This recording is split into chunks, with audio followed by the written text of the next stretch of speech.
on était à 8 tapes finales, qui était déjà le record absolu sur un été. Et là, 9e tape finale. Le fait de prendre ton temps, ça ne veut pas dire que tu manques de respect à l'adversaire. Hein. En pression constante. Sur la rame. Ça donne envie d'en avoir plein d'autres, des moments comme ça. Ouais.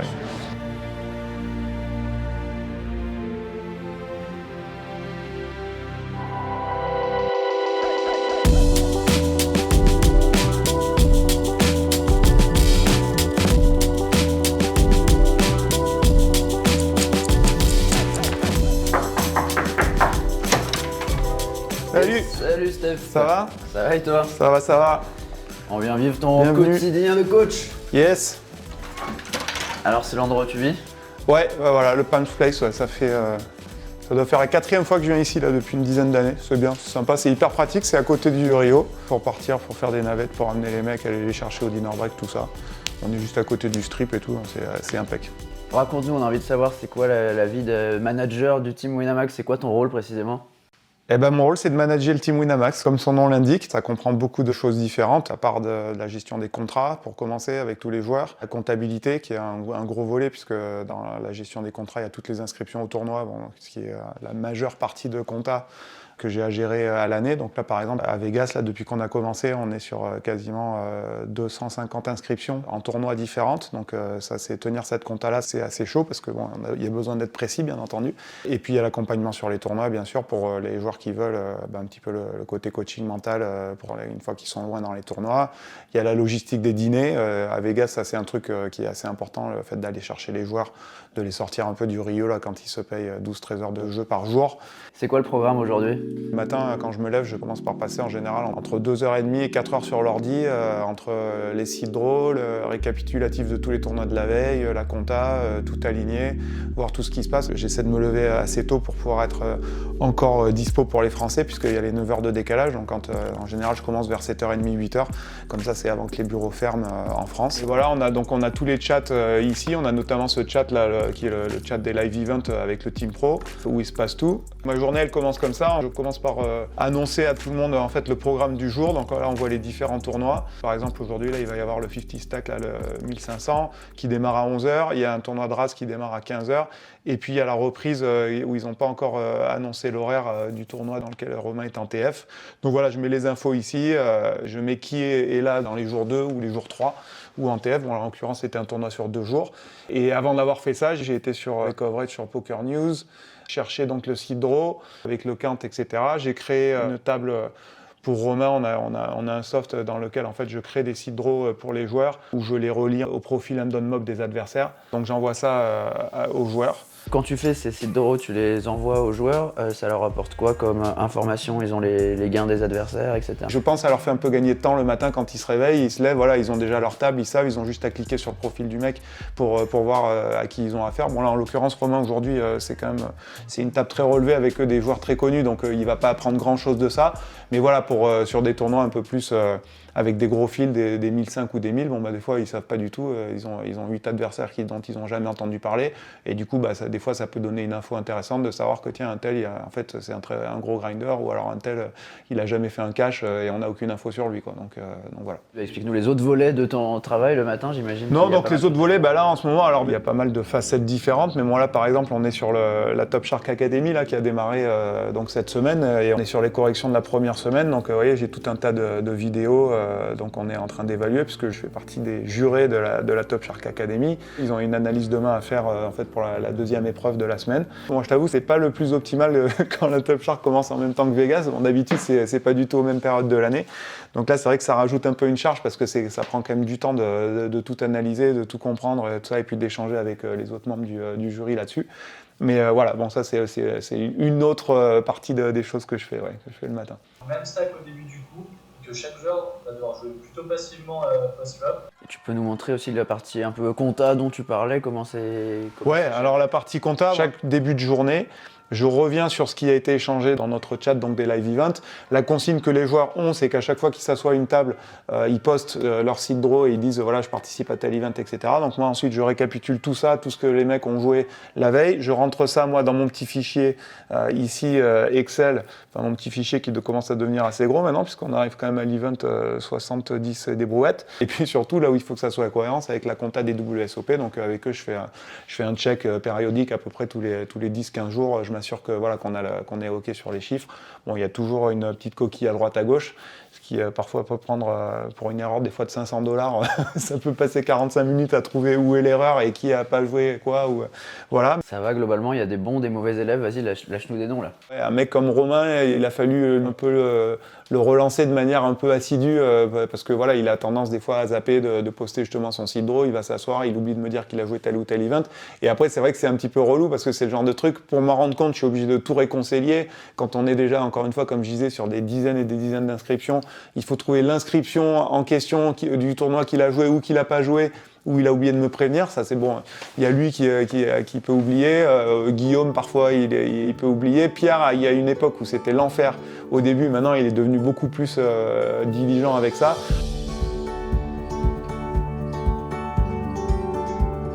Allez. Aujourd'hui, on va faire un brunch. C'est le deuxième brunch qu'on fait ici à Vegas, mais le premier, en fait, il n'y avait pas encore toute l'équipe puisque tout le monde ne pouvait pas voyager.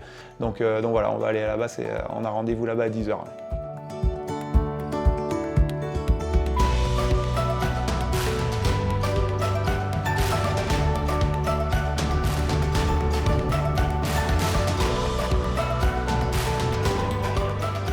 Ici, comment ça marche, c'est pas mal, c'est quand on a un problème, tu mets l'œuf qui est triste, et là, ils viennent s'occuper de toi, tu vois. Si tout va bien, tu laisses comme ça. Pierre, il fait le RMC Poker Show, donc il va pas pouvoir être là tout de suite, il va venir une fois que c'est fini, genre vers 10h45, quoi. Romain, il a mis une photo de Eggworks, tu sais qu'il y en a 4 autour de Vegas. Romain went to another Eggworks. Yeah, because there's actually one is all the way by UNLV, so that's like 20 minutes from here. There's one, I think all the way up, is at least 20 minutes away. So who is still missing? David is not here. Aladdin. Probablement on va faire un burpee par 2 minutes de retard pour le dernier qui arrive, pas pour tous. Le problème c'est que si je poste ça maintenant, il y en a qui vont pas venir du tout peut-être. David, bien joué. Tu viens de sauver des burpees. Bon bah c'est officiel, c'est pour Romain. Romain is going to get the burpees. Ça va. Tu joues beaucoup quand même toi, hein? C'est que d'enchaîner avec ça, là, c'est tellement chargé. 4 mois de poker de suite. Moi j'ai envie en tout cas. Je peux encore gagner le bracelet.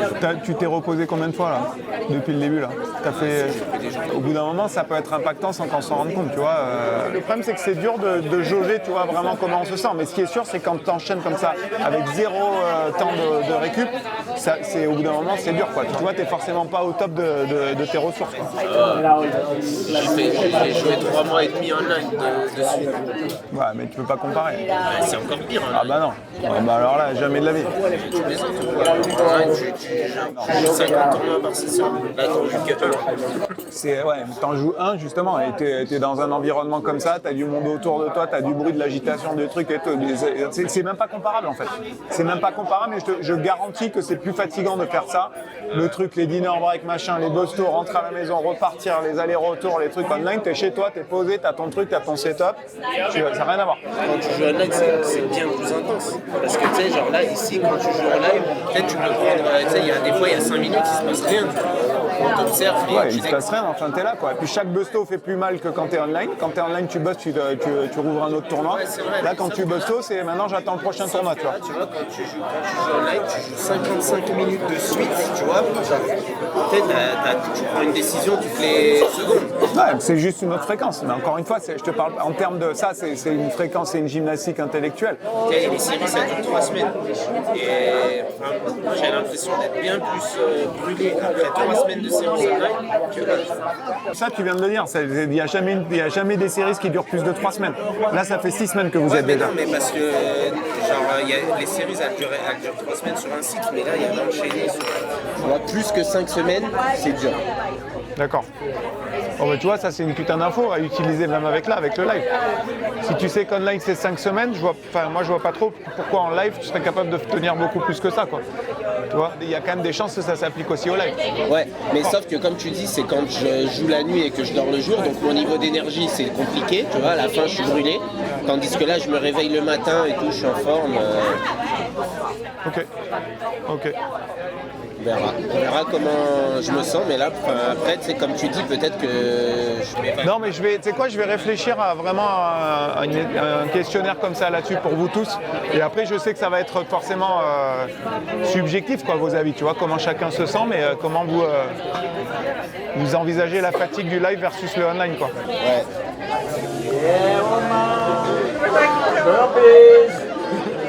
Pas le premier, non, je suis pas le premier. What did you book? Relay? I left the first, I can't arrive the last. I paid the most. Ça va? Okay, guys, we need to make a decision here.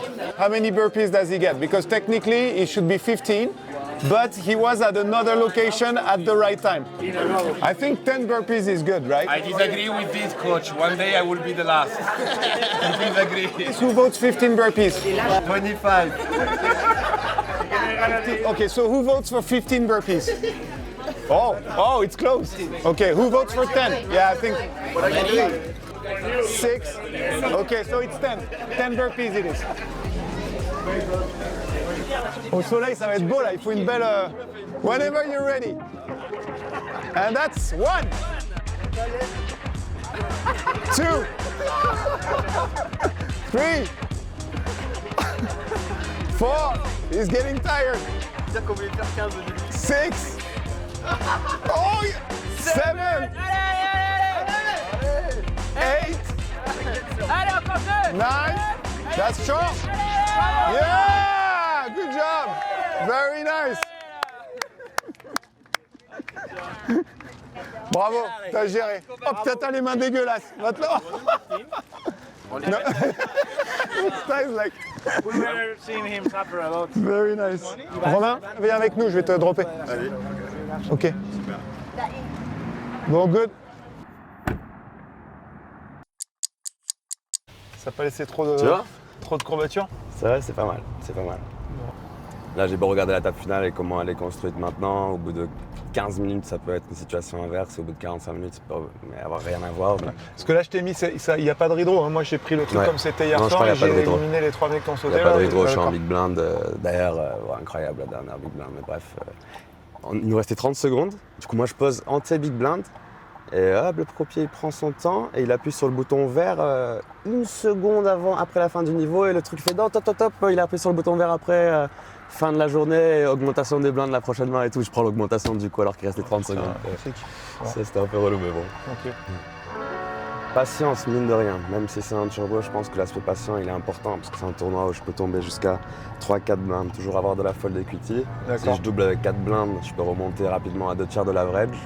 Et donc ça n'a rien à voir avec un autre tournoi où je peux avoir 6 blindes et je suis tellement loin, du coup j'ai des situations de shove. Non, là, donc là limite, je peux avoir des fold tight avec 6 blindes parce que je pense que tous mes adversaires, ils vont être dans cette optique de, vu que c'est un turbo, pas laisser un spot où il y a de l'edge à prendre parce que justement c'est un turbo qui n'a pas beaucoup de spots. Mais du coup, si je suis le seul à laisser les autres prendre beaucoup de spots close, je peux prendre vachement d'argent juste en laissant les gars prendre leurs spots parce qu'ils vont me faire l'échec en fait. D'accord, donc ça c'est important parce que là, du coup c'est carrément l'inverse de ce que tu me disais. Ouais, ça a changé. Donc du coup ça veut pas dire ultra tight, mais ça veut en fait dire les bottom EV, les bottom spots de shove.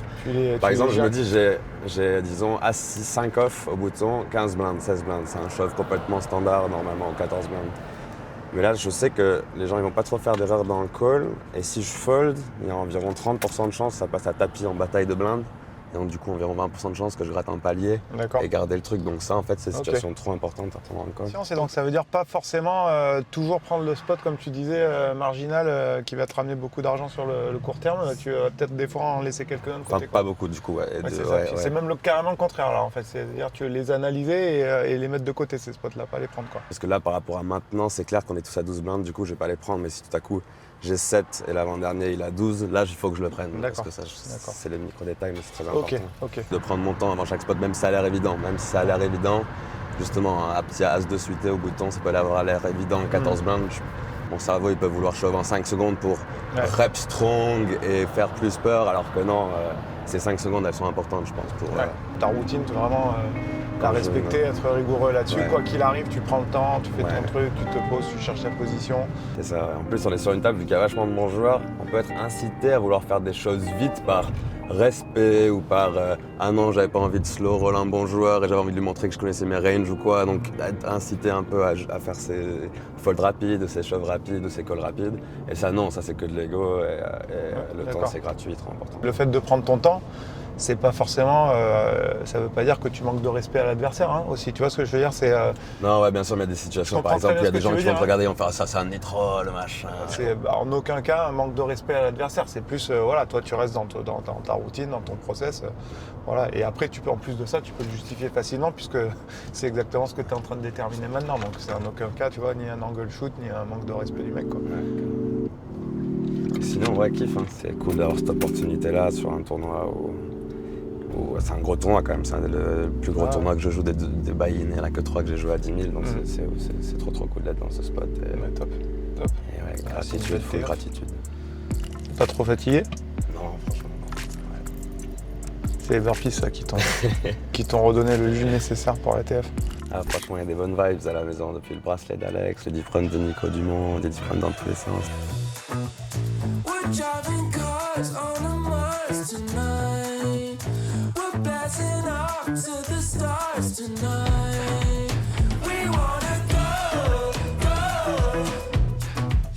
We wanna go. Papa, t'es obligé, Tu obligé. sens bien ma poule? Bien sûr, bien sûr. Ouais. De toute façon, j'ai envie de te dire, un turbo comme ça, t'as... Mec, ce qui est marrant, c'est que j'ai 3 wins en live Ouais. et 2 c'est sur des turbos. Ça va aller trop vite. Ah, j'avoue, c'est ouf. Alors qu'il est tellement huge, Ouais, quoi. c'est genre ma 3e plus grosse Et là, TF. ce qui est très important, c'est les bounty, gros. On emballe pour les bounties. là.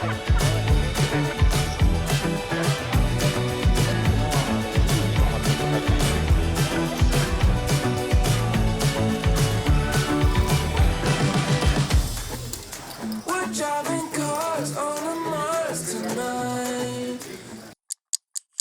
Une fois qu'il est installé, moi mon rôle là maintenant c'est juste d'être là en soutien. Bien entendu j'ai aucune décision sur ce qui se passe maintenant. Juste s'il a besoin de quelque chose à un moment ou à un autre, voilà, je suis là et puis je lui donne du soutien moral. Voilà. S'il a besoin de parler à un moment, recadrer 2-3 trucs. Bon après là il est très en place. On a fait un brief dans la voiture tranquille, donc bon il sait exactement ce qu'il a à faire. Voilà, je suis en soutien, tout simplement.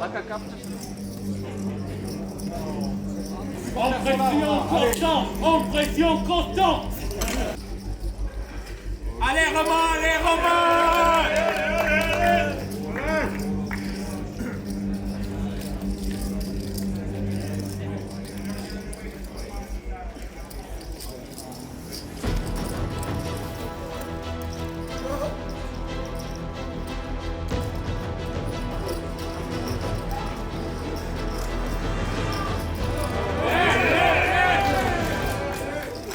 Mon plan jamais été bon. Le Gino, allez.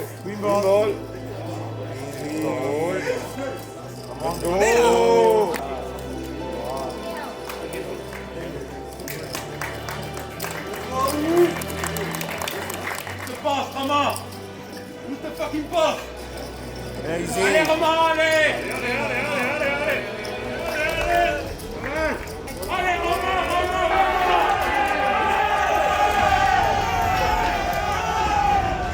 Yeah, now he's got like 3 blinds left, I think. Is he short stacking? Yes, very short stack.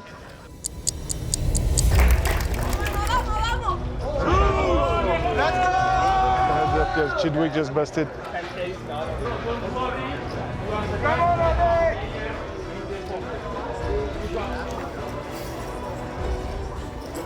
This guy is the chip leader. He folded, and then Chidwick in the small blind shoved, and then he had like queen nine, I think suited, but for quite a few blinds, for like 20 bigs. But it was pre-flop. He was pre-flop, so he made the call, and Chidwick had queen 8. Wow. So yeah.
Huge chip lead. Yeah. The guy has like 2.1 million. It's 4. The guy has 5 bigs. It's like probably like 15 million to 3 million or something like that.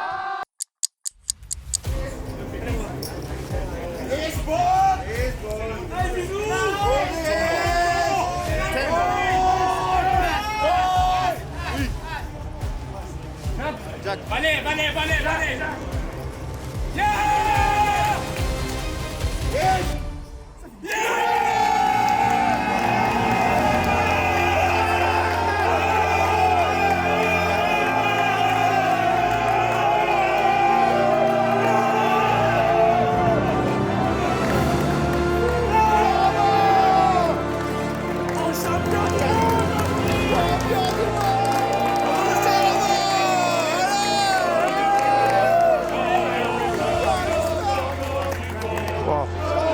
And he goes so fucking quick too, like, you know, when it happens, it's crazy. It's crazy. He must be like so emotional. A big firework. Yeah, I'm gonna go congratulate. Yeah, of course. Bon, bah, il l'a fait? Oui, coach. Sur la rame. Putain, la breloque. Félicitations. Je suis trop content. Je suis trop content. J'ai fait beaucoup de fois pas loin, donc ça aurait fait un peu mal au cœur de refaire deuxième. Et ouais, ça fait plaisir de l'avoir. Burpees obligatoire pour tout le team maintenant. Ouais, ça y est, je viens de déclarer ça officiellement obligatoire pour tous les membres du team, 10 par jour. Pour un bracelet à la fin, ça vaut le coup, je pense. C'est pas mal comme risk-reward. Il se passe quoi alors dans la tête d'un coach là quand il y a un bracelet comme ça? Bah écoute, là c'est le truc ultime, il n'y a pas mieux quoi. Tu vois, quand tu finis gagner, il n'y a pas mieux. Quand les mecs finissent comme ça, ça fait les séries, c'était un peu frustrant parce qu'ils ont fait des super résultats. On a été à 8 tables finales, ce qui était déjà le record absolu sur un été. Et là, 9e table finale et qui vient avec un bracelet, on n'avait pas réussi. On avait une 2e place, 3e place. On n'était pas loin, les mecs étaient à fond. Là, c'est fabuleux quoi. C'est indescriptible, il n'y a pas mieux quoi. Quand on est dans ma tête, il n'y a pas mieux que ça. Va. En tout cas, c'est fabuleux pour lui. C'était ça. Il avait fait 2 fois 2e il y a 3 ans. Il était passé hyper proche. Là, il revient. Il est en place, il gagne un bracelet. C'est le top quoi. C'est top. Ça donne envie d'en avoir plein d'autres des moments comme ça. Ouais.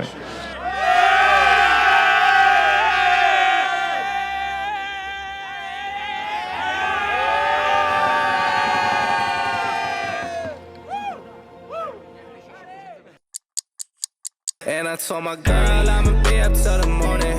Feeling like I'm 2-3 cause you know I'm zoning. Shawty got away, we been chilling by the ocean. Now I got a Petit paddle pour aller un petit peu souffler et puis changer les idées, tout ça. Et après, ouais, il y a les dinner breaks qui rattaquent. Ouais. cause you know I'm zoning. Shawty got away, we been chilling by the ocean. I told her my way, what can I say? Bon Steph, au milieu de cette énorme journée, petit moment détente, pourquoi le paddle? Bon, c'est une longue histoire, mais le paddle c'est un jeu que j'ai découvert il y a quelques années en faisant un séminaire du team justement, je crois que c'était 2014. J'ai joué quelques fois comme ça en découvrant le jeu, je trouvais ça rigolo mais bon j'y comprenais rien comme quand on débute dans quelque chose. Puis j'ai décidé de m'y mettre un peu plus sérieusement il y a 2 ans, même beaucoup plus sérieusement parce que je me suis vraiment pris au jeu. J'essaye de jouer à chaque fois que je peux, ici on a la chance d'avoir un club de tennis, c'est un truc complètement improbable, c'est un type qui a débarqué, un anglais, bon bref c'est une longue histoire. Il est arrivé, il a vu qu'il n'y avait pas de paddle ici, bon et pour cause, hein, c'est un sport qui naît à peine ici. Mais bon, il a construit ce magnifique club, donc du coup, dès que je peux, j'essaie de me prendre 1 heure ou 2 pour sortir du Rio et venir taper un peu la balle. Il faut dire que les sports de raquettes et toi, c'est une longue histoire. C'est sûr que les sports de raquettes, moi c'est ma vie, hein. J'étais joueur de tennis jusqu'à l'âge de 27 ans, c'était mon job de jouer au tennis. C'est pour ça aussi que j'aime autant le paddle parce que c'est très très proche du tennis. Mais du coup j'ai adoré le challenge d'apprendre un nouveau jeu avec quand même des similarités avec ce que je connaissais déjà. Aujourd'hui physiquement pour moi c'est un peu plus compliqué, j'ai eu pas mal de soucis de santé donc je peux plus jouer au tennis. Je peux plus trop et puis j'ai plus trop envie, mais par contre le paddle j'arrive encore à le faire et donc j'essaie de maximiser le temps que je vais pouvoir jouer à ce jeu. Ouais. Et il faut aussi dire que le tennis à Las Vegas, ça a aussi marqué ta vie et c'est même ce qui a forgé ton destin un peu vers le poker. Tu peux nous raconter ça? Ouais, alors le tennis à Las Vegas, c'est sûr. Moi, je suis arrivé, en fait, quand j'ai arrêté de jouer au tennis, j'avais 27 ans. Donc j'ai joué sur le circuit pendant une petite dizaine d'années. J'étais 300e mondial, je naviguais autour de ce classement-là. Donc j'étais un peu un second couteau du circuit. Quand je suis arrivé ici, j'ai pris le job d'assistant coach de l'université à UNLV. Et donc comme je venais juste d'arrêter de jouer, j'étais quand même encore assez compétent, je jouais encore bien et j'étais le meilleur joueur local de Vegas. Il y avait Agassi qui était la superstar incontestée et puis un jour j'étais dans un tournoi local que j'avais gagné et puis un type qui était là depuis des années a dit ce type-là, Matteux, c'est le meilleur joueur de Vegas après Agassi. Et en fait, ça m'a donné une réputation, un truc un petit peu mythique, complètement surfait, mais qui était rigolo. Et du coup, c'est comme ça que je me suis retrouvé en fait, dans le monde du poker. C'est qu'un jour, j'ai été appelé par un type que je connaissais ni d'Ève ni d'Adam pour un pari, où en fait, on me demandait de jouer un match entier sur une jambe, à cloche-pied, contre un adversaire que je connaissais pas non plus. Bon, moi, je me suis entraîné pour ce pari, qui finalement a été annulé au dernier moment. Mais à l'issue de ça, malgré l'annulation, le type qui m'avait appelé m'a dit « Viens quand même demain, j'ai un ami qui est gambler professionnel, qui joue bien au tennis et qui cherche quelqu'un à Las Vegas, il est beaucoup à Las Vegas. » Et cet ami-là, c'était Gus Hansen. J'ai rencontré Gus au début de l'année 2005 pour venir taper la balle au tennis avec lui. Et on s'est super bien entendu, on a commencé à se voir de plus en plus souvent, il m'a fait découvrir l'univers du poker et il m'a même donné l'idée du métier que je fais aujourd'hui puisque c'est lui qui m'avait demandé à la fin de l'année 2005 de devenir son manager. Je n'ai pas fait parce que j'étais pas encore mûr pour ce truc-là, je venais de finir mes études, j'avais pris un boulot dans l'immobilier qui était super, etc. Mais bon, il a quand même il m'a mis l'idée en tête, ça a germé dans ma tête. Et puis finalement, j'ai fait ça à partir de 2008, en commençant avec Elki et puis maintenant avec le team Winamax depuis 2010. Ouais. Bon, on tape? On tape, mais grave, c'est chaud. J'ai pas peur de toi malgré le deuxième derrière Agassi. On va taper, y a pas de souci, moi j'adore. Let's go.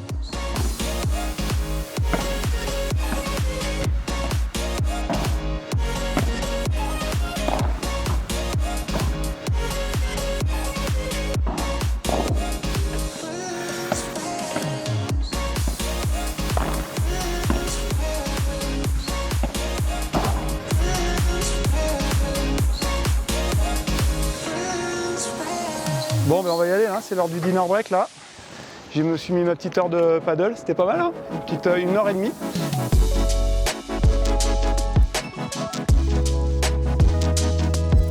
Maintenant, retour aux affaires, je vais chercher les mecs au Rio pour le dinner break.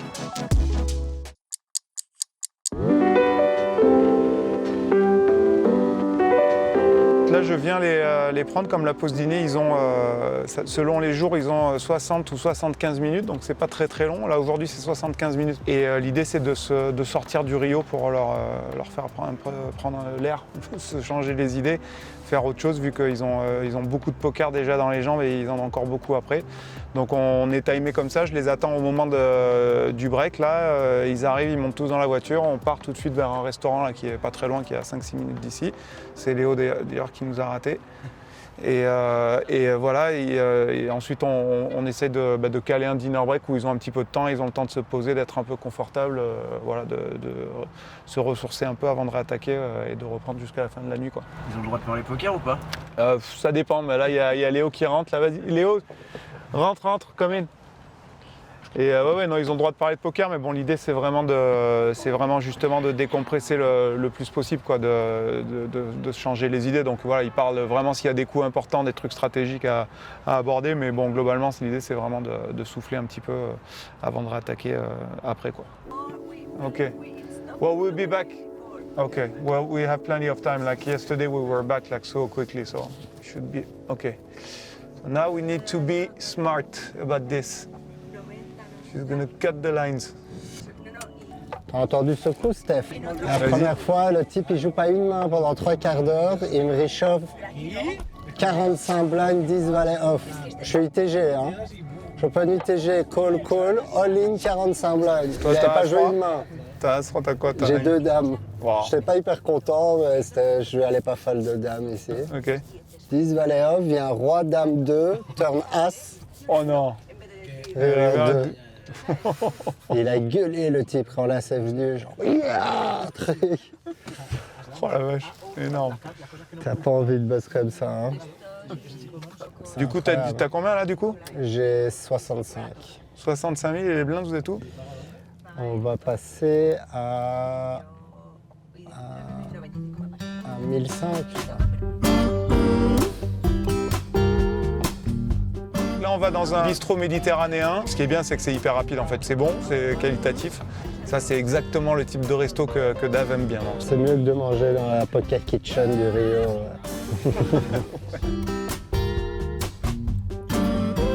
Hedgehog day, even with the food, like wake up. Well, there's a couple of days that I could not train, but it's fine. Today I said I'd rather sleep than train. Fuck it. But you know. Even if it's the routine. In the like, yeah, I need to follow. Yeah. It's nice to have your routine set up, and you get into a place where you feel like you're at home. You know, you have like your habits and all that stuff, and it's because otherwise, if you're just like on the strip in the hotel, you go nuts. You know, after 2-3 weeks, you just lose control. My routine is to raise every button when everybody falls to me. I raise the button. That's my routine during the main event. Yeah, David is not a real routine guy. Yeah, we have to give him that.